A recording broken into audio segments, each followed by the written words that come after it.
खुलुमबाय गोजोन फुंबिलिनि गासैबो बड'लेण्ड बुब्लिनि अनसायगिरिफोरखौ बरायग्रोबाय।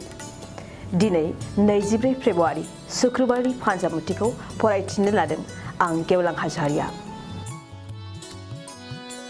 मेष राशि हास्थायनाय सिमाङा जाफुंसारगोन। जाफुंसारनाय मिजिंखौ लानानै गोसोआ हाजासे रंजागोन। वृष राशि गुबुननि मुवा बेसादखौ मेगन सागोन। नखराव दोहोन सम्पति सोरजिनो हायैखौ लानानै गोसोआ बायग्लिगोन। मिथुन राशि जेरावबो देरहासारगोन। थांखि जाफुंसारनायनि बांसिन मिजिंथि दं। नाजायोब्ला गासैबो जाफुंसारनो हागौ। कर्कट राशि मोजां सम। बिफानि सुखुखौ नुनानै गोसोआ गोबां रंजागोन। साननाय हनायफोरा मोजांसिन जागोन।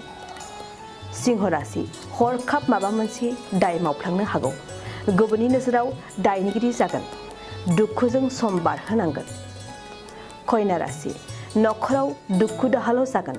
संसारनि जेंनानिफ्राय बारग'नाय नङा। गोसोआव गोबां बायदिसिना साननाया सोमजिगोन। तुला राशि खामानि होसोनायाव मोजां। गुबुननि अनसायनायाव हरखाब खामानि मोनगोन। खामानियाव जगाजग जागोन।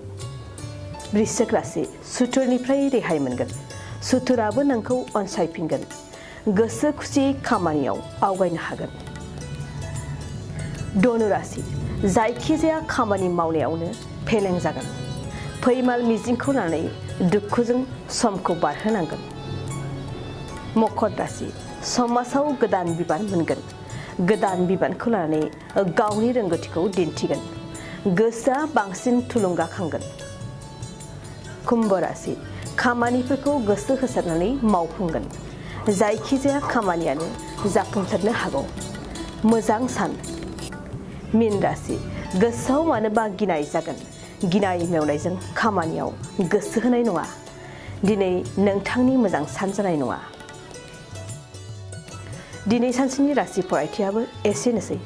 आसा खालामो नोंथांनि दिनैनि साना मोजाङै मोजां थांगोन।